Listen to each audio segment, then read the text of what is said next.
మీనా చేసిన బిర్యానీ తింటూ శృతి మురిసిపోతూ ఉంటుంది. అబ్బో మీనా, నీ చేతిలో ఏదో మహత్యం ఉంది. ఈ బిర్యానీ రుచి హోటల్స్లో కూడా దొరకదు అని శృతి అంటూ ఉంటుంది. ఇక మీనా నవ్వుతూ, పొగిడింది చాలు కానీ నాకు చాలా భయంగా ఉంది శృతి.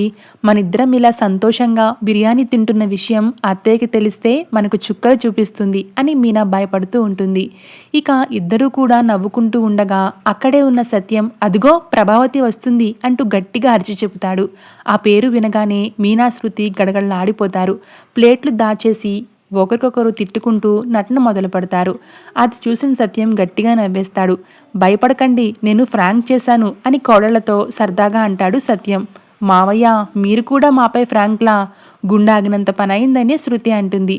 ఏం చేయను తల్లి, భార్య మోసం చేస్తే ఏమీ చేయలేను కానీ కనీసం ఇలా కోడలను ఆట పట్టించి ఆనందించొచ్చు కదా అంటూ సరదాగా మాట్లాడుతూ ఉంటాడు. ఇక ప్రభావతి కోసం బిర్యానీ తీసుకుని బయలుదేరుతుంది మీనా. ఇక మీనాని బాలు కారులో దింపడానికి ఒప్పుకుంటాడు. కానీ బాలు తన లెక్కల గొడవలో ఉంటూ ఉంటాడు. త్వరగా రా మీనా, ట్రిప్పుకు లేట్ అవుతుందని బాలు అంటూ ఉంటాడు. మీనా క్యారేజ్ బాక్స్ తీసుకుని సీట్లో పెట్టి మళ్ళీ పూలమాలల కోసం ఇంట్లోకి వెళ్తుంది. అదే టైంలో బాలు ఒక బిల్ని చూసి విసుగ్గా దాన్ని పక్కకు పాడేయబోగా అది సరిగ్గా మీనా క్యారీ బ్యాగ్లోనే పడిపోతుంది. ఆ విషయం గమనించకుండానే బాలు మీనాని కామాక్షి ఇంటి దగ్గర దించడానికి వెళ్ళిపోతాడు. ఇక మీనా బిర్యానీ తీసుకురాగానే ప్రభావతి విరుచుకుపడుతుంది. ఏంటే ఇంత లేట్ అయింది, నీకు అసలు బాధ్యత ఉందా అంటూ మీనాపై ప్రభావతి కోప్పడుతూ ఉంటుంది. అత్తయ్య, టైం తెలియలేదని మీనా సమాధానం ఇస్తుంది.